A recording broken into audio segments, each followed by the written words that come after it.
is a common in this age group. Self-stimulation is expected, okay, private is expected. So these are some of the things that experts are saying we need to do.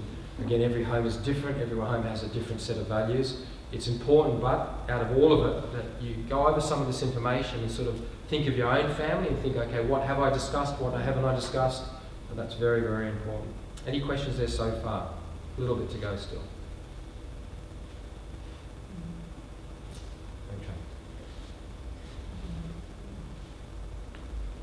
Okay, let's talk about this for a second. So, just remember, with everything that with everything that's been put up, again, you can get a Word document, and that way you can see what's sort of been expressed. Okay, I think this is an important thing to bring up. This is, again, you can give or take stats, but it is definitely an issue, not only with our children, but with us adults as well. A very, very important thing to do. Especially if you're sowing your value system into your child's life about sexuality and trying to build that right foundation, something that's going to come against that is certainly pornography, and it's everywhere, and it's alarming. And look, if you look at the divorce rate today, it's 50% divorce rate, whatever it is. If you look and find the reasons on why people are getting divorced compared to why they got divorced in the 70s compared to what they got divorced now, you see a bit of a change happening there. And pornography is definitely a player in this. And so very, very important that you address it. You know, like here I am, here's somebody on Channel 9 who's a professional psychologist saying that if you look at porn, make sure that you don't overdo it and sort of make sure it's not too much porn in your marriage. Hold it a second. Do you see what I mean? So there are different opinions out there. So it's very, very important that you're up to date with it. So average age is 12 to 17. 46% of females describe pornography as degrading compared to 23% of males. The majority of males surveyed, 63% had positive responses to pornography, describing it as stimulating, cool, and above all exciting. And again, that could be a sense of ignorance as well. You know, I've had kids come into my seminars and go, yeah, we're going to talk about porn today. And they leave completely different. Because they leave with some knowledge, they leave with some wisdom as far as what pornography is really about.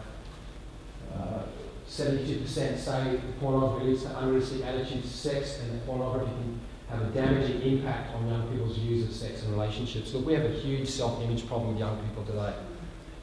Understand that when a young person picks up a magazine, that's digitally being changed. The hypocrisy in the world that we live in, especially in Australia, is if you buy a dirty magazine, all the girls will look exactly the same. The reason is, if they don't look exactly the same in their genitals, it's too pornographic. So what they do is they digitally neaten and make it more pubescent so everyone looks the same. So if a kid picks up a magazine, to me it's hypocrisy because it is pornographic. So what happens is when they pick up the magazine, they're not looking at a real image. When they look at pornography, they're not seeing normal people. The guys in the porn industry aren't the average, if you know what I'm saying. So a boy looks at porn and goes, man, there's something wrong with me. A girl looks at a body. If you look at cosmetic surgery in Australia today and speak to specialists that do cosmetic surgery, girls are getting everything changed to look a particular way. Why are they doing that? That's the question. You ask the question. Why? People come up with lots of different opinions. I believe the porn industry is having a huge impact on self-image with our young people. And so, yeah, it's something that we need to address. 66% of young women and 49% of young men agree that it would be easier growing up if pornography was less easy to access for young people.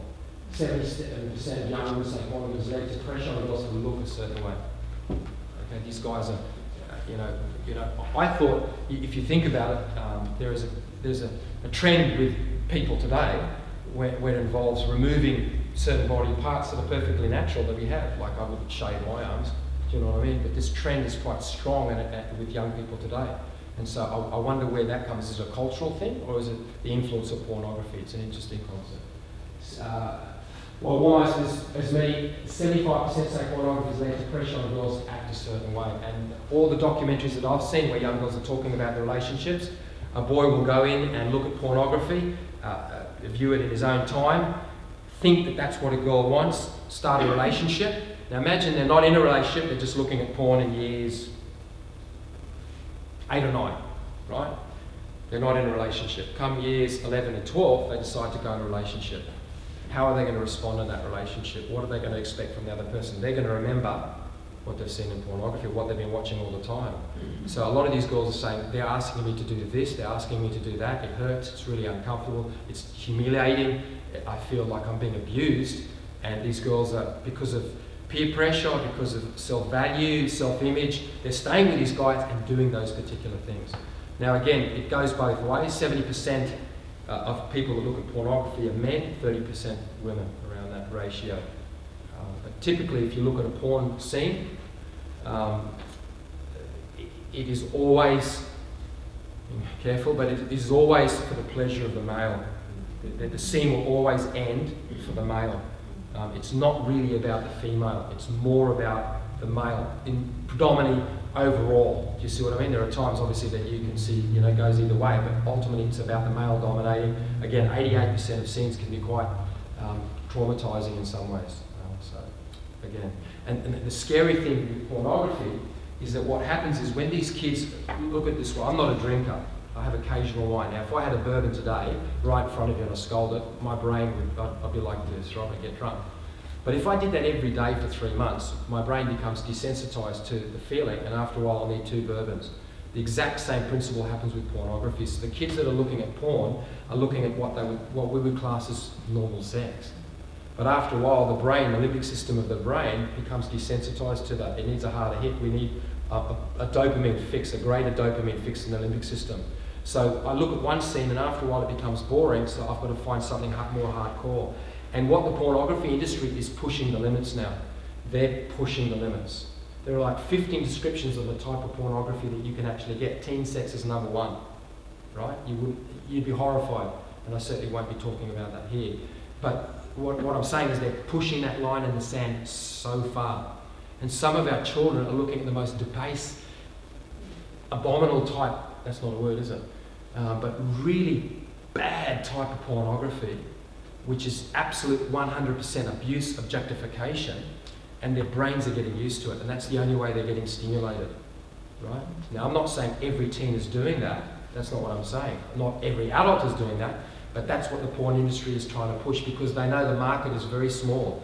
5% of the market is making money. 5%. Now, if you do your research, because what happens is, because of RedTube and other things, a lot of people are uploading their own stuff. They're doing it on the cheap and it's free. So what happens is that to make money, they've really got to push.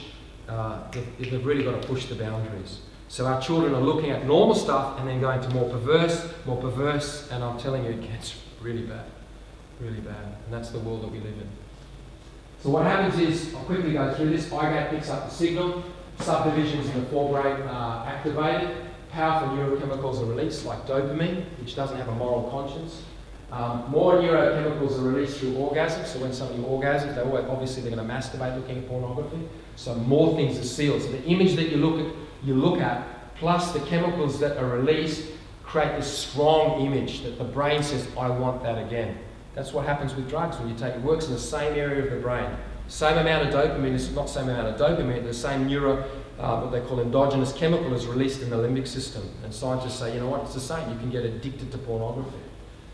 New neural pathways are formed. Our kids, they're very pliable, their brains, and they're learning new things in their brain. Their synapses are picking up new ways of thinking. So they start to think this is normal sex. That's sealed in their brain. They become desensitized to the material. They need hardcore material. And then the cycle is repeated again. And then you have shame and guilt. Because there's something in us that sort of knows that it's not right. Today we talked also about the other person. You know, when that lady on Channel 9 said that, when she said, I said, you know what, that lady has absolutely no regard for those in the porn industry. She's obviously never heard an interview, never spoken to someone that's come out of the industry, has no idea about the amount of sexually transmitted infections, the prostitution, the abuse, the objectification, just disregarded it straight away. Yeah, but your kids sort of got on their level that time to talk to them. Any questions on that? Not long. Pornography rewires the brain with unhealthy patterns of behaviour. I'm very passionate about this because I've spoken to so many young people. I remember a 12-year-old kid, it always sticks with me and it makes me a bit teary each time. But I did a seminar on Who Am I? It was to do with identity. And it was at a school going north. And I remember this 12-year-old kid coming out, and he had tears in his eyes. He was tall, but he was only like a little 12-year-old, you know, he was like, wasn't tall and like a little guy. Not that that made any difference, but I thought he was younger, but he was 12. And he said, can I talk to you? So at recess we talked, there were people playing in the playground, and I stood there and I said, yeah, sure, go for it. He said, I just want to let you know I'm addicted to pornography. And my brain went straight away, cynicism came in, and I just said, nah, in my brain. And I said, no, there's no way this guy's addicted. He's tall, he's old man, he's only a little guy. As if and he said, I look at my phone every day, I can't get off it. And then he started to cry, right? And he said, can you help me? This guy's 12 years old. Can you imagine if he didn't do that? Imagine his life. Imagine the relationships that he would get into. Do you see what I mean? This is 12 years old.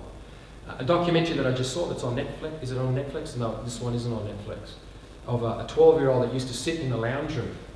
And look at pornography while his parents are making dinner and everyone is doing their homework. He used to look on his phone. They didn't know what he was doing. He accidentally found porn on the internet once, and it was a habit that went on for a few years. But parents had no clue until the wife one day went on the computer and saw the search button like for Google and porn and all this, and thought, my husband, my goodness. So she's confronted the husband, and the husband said, it's not me, I promise. And they realised it was his son. So they had to stop the internet for a long time to break the habit for the young kid. You know, pornography is devastating. I was asked by a school to go and minister to a 16-year-old from a school to talk to them about the habit of pornography, and the mother and dad were there, and I was sitting down with the kid, and I said to the kid, so where did you get the porn from? And the mum and dad there. Guess what the kid said right in front of me? From my father. It's from my father's computer.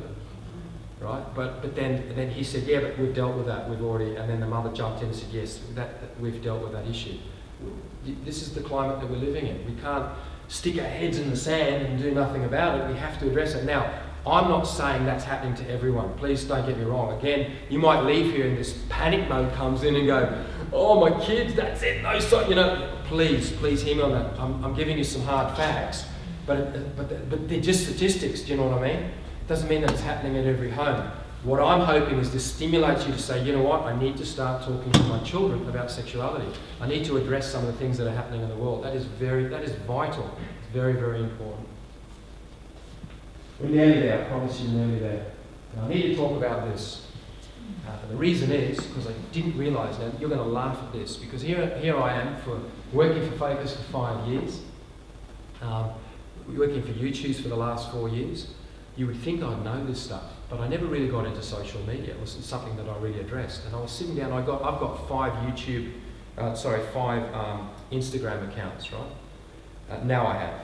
And I've got one on fitness because I love fitness, and I love getting the little video clips on how to fix your back and posture. I'd come back as a chiropractor if I could come back as somebody, if that ever existed, because I know that kids will need, by the way they sit with it like this, they're going to have kyphosis, they're going to have huge problems, right? So I'd make millions of dollars. Anyway, I got onto Instagram and I really enjoyed it. I was getting good feedback with fitness stuff, and I was sitting there one day, my wife was sitting there, and I thought to myself, I wonder if you could get porn on Instagram. Now this happened 5 months ago. It didn't happen years ago. This happened 5 months ago. I said to myself, my wife's just watching TV or something. No way. I thought, those hashtags, I had no idea about hashtags, right? So I said, okay, I'll just try it. So I just put hashtag, what could I, hashtag porn. And I hashtag porn, and it had a sign saying, it's been blocked. Okay, I'll try this one, hashtag sex. Man, I just stood it, and there were pages of it.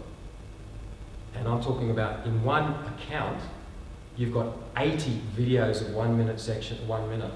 There are 3 types of people that are on Instagram. You have men that for some fascinating reason they use Kik, how do you say it? Kik, and they advertise on that, or Snapchat, that's definitely, so they're showing their genitals and putting a little window of where you can catch me. You've got people that film themselves, and you've got professional web pages from porn sites that are advertising. And what they do is and I'm going to show you now, I was horrified. I just looked at it and I saw all this porn. I said, Tracy, look. She goes, don't show me. And I'm saying, man, I'm telling you, I cannot. And I just went off. I went into this frenzy and couldn't understand that pornography is so accessible. And praise God, I don't have an issue with that. So you can imagine the temptation. Somebody sitting there in the house, and they're just going, within a second, they can get porn. I said, hold it, you've got to be 13 years of age to get onto Instagram. These kids can be sitting in their classroom and looking at pornography. I was just, sure, you have to get on the internet and go to a web page and all that, but I was absolutely dumbfounded. I could not believe it. So let me just say this. You have paperwork that's going to be given to you if it's done, that has everything about that. But let me just show you this first, for some of you that are ignorant like I was, okay? I got rid of my name, I just thought that was appropriate. But that's mine there. There's my grandchild. Look at that posture. They've got this beautiful posture of bending down and picking something up. But that's part of my homepage, right there. Now, on this side, you've got likes. Now, if you look at this one, see your support request. See that one there and that one there? I reported 2 accounts right there. Now, random photos is on your search. So that one there, this is random photos. So if you can see they're fitness orientated. What happens is the more you look at something, Instagram, the computers work it out, say this is what you like. Now, when I first started Instagram, I got bums, just women showing their bums all the time with outfits. And I would have to go into it and go, less of these, less of these, less of these. And eventually Instagram goes, this guy's approved or something, let's just get him clean. And so what happens is all this clean stuff started coming on. So again, depends on what your kids, even though they can delete their search button, which we'll talk about in a second, you can tell what they're looking at by seeing that. Do you follow me? Because the computer's picked up what I like, and a lot of that's injury type stuff, right? And then you have a search button. If you put that on there, it says hashtag funny quotes, and then you can get a hashtag funny quote. Perfectly innocent, right? We got that so far. Who's on Instagram? I don't know if you, okay. Excellent for the rest of you. Yeah, I've wanted to get off it for a long time. I'm learning so much. It's a dilemma that I have. I'm arguing with God. Okay, so let me explain how it works, right? So you have 4 friends, okay? Jay, Jess, John. We'll just stick with those 3 first. And they each take a photo of themselves and they hashtag friends. Okay? Now what a porn web page will do is say, you're allowed 30 hashtags. 30 hashtags. So what they do is, they'll hashtag one of them, because that's one, there's 29 to go, they'll just put hashtag friends, and it's a porn site, right? And you'll see another page with all hashtag friends, okay? Guess what? You're looking down friends, you just hashtag, and guess what comes up? You're 13 years of age, inquisitive, what do? That's the danger. You're looking at, some of them have 100, and they're thousands of followers. Instagram is unethical. You know, they say they have this threshold where they stop certain accounts, which you'll see on the next thing. I reckon their threshold for each inappropriate account's around 10,000. Right? You've got to get to 10,000 complaints. Now, if those complaints come from one person, will they shut it down? Maybe not. It has to come from all different sources for them to say, you know what, people think this is inappropriate, I'm going to close it down. Right? They're unethical. Okay? They're morally bankrupt. Look at these. Now, this is the aim of somebody that fights against Instagram or fights against these type of wants to make a mark. You've got to report. Now, here we've got these are the ones that are censored. Now, look at that, salt water. It's a strange thing. Salt. There's no, like I was thinking, is that like a secret teenage word or something? No, it's just salt water. Elevator. Kirby's gone back up because I think appropriate accounts are there. They got the idea and they keep away from Kirby now. They've closed down all those hashtags. Hashtag porn is closed down. Hashtag sex is closed down. But then what they do is they go hashtag sex and put a little icon on top. That's got thousands, right? But what they've done is because of the reporting, you know how they say they've got 2 million pages. When you scroll down, it probably gets to 100, then it stops. So after a particular time, they'll slow it down. So you can't. So you only got, maybe 100 pages there and no more, and they'll close it down that way. And then eventually what hopefully happens is there's so many people reporting, but see, they're clever. Instagram is clever because they know that who searches hashtag sex? Only the people that want to look at sex or people that want to close that hashtag down. And so, if they have 15 people working in Instagram, 15 people. It's a multi-million-dollar industry. It was bought for like $1 billion from Facebook, and here you have 15 people trying to report things. You know, how can you do that? But if you had 100 people, take 6 seconds to report an account, 6 seconds. Just focus at the top and you just go, it's gone, 6 seconds. Problem is, who wants to subject themselves to that sort of material? You've got to be a special person to do that. Otherwise, you yourself could be addicted to that type of thing as well.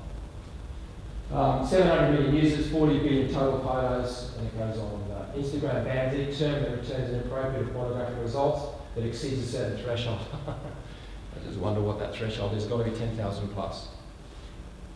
Okay. So please don't go home and say, give us your phone. What you've got to do is you have a civil conversation with your children and say, can we talk to you? Can you tell me about how Instagram works? Now you know, maybe that's a way of engaging. I heard some stuff tonight. Can you show me how Instagram works? And you can, I haven't got it up there, but you certainly can go to history. You can clear history by going into the account. You scroll right down the bottom, it says clear the account. It's gone.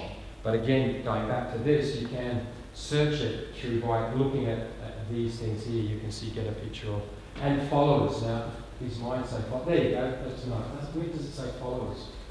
If I go to, I've got, here, I've wiped it out, but up here, see where it says that one there?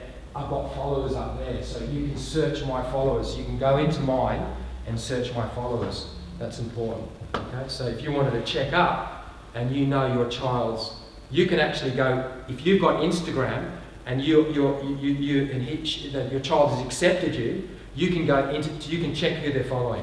That's easy as well. That doesn't mean that they're not looking at porn, because they're not following, they're just looking at it. Do you follow what I mean? You don't have to follow someone to actually see it. Okay. So the battle is, these web pages, what they're doing, see how it's frayed like what do you call that? Like hidden. That's what these web pages are doing now. They're trying to hide them. They'll actually break into an account. Is that the right word? But they'll break into an account where you've got 1,000 normal photos and they've got 4 of them. So they actually, and they put faces on and names. The names that they get, it's like ADBD7413, and they have these huge names, and they just keep doing it. So when you block one and report one, they just chuck another one up. But the battle is won with the hashtags. The more we report, the more we close down. If they're closed down over 100 hashtags, that means we just keep reporting. That's the key. If we see something, we need to report. I'm sorry about my ignorance, but I just want to know, is Facebook similar to No, Instagram? they've cleaned it up. Now, I'm saying that, I'm a bit ignorant in that, but from what I've read, they've cleaned it up. Now, this is where I get confused. They're a multi-billion-dollar industry. They've cleaned up Facebook. Why can't they clean up Instagram? They own Instagram. That's their baby. What's his name? Love to meet him. Just wish I could have him for half an hour. I'm sure he'd change his mind. But I'm sure they know about it. But the problem is our children. Do what you want when you're 18 or 20, man. That's your own business. But these are affecting our children. Everyone that says porn, it's affecting our children. A few more minutes. Yeah. Okay, so there's a complete playbook of finding. So what this is just saying is they just chuck it up. Hold it, we want to close the hashtag. That's the aim. Do you follow what I'm saying? There are some people out there, let me tell you, that are fighting very hard for that. They're going into inappropriate places, right? And they're reporting and they're reporting and they're reporting, and eventually it'll close down. And that's the battle that we have. You know, the way that it can be justified. Every day I feel for these people. Policemen, they didn't ask to do this role. Actually, they actually volunteered to do this role. Every day while we sit here, there are men and women that are sitting in an office looking at the most vile things you can imagine to protect our children. All right? So they subject their minds and their hearts and their eyes to these sort of things because they believe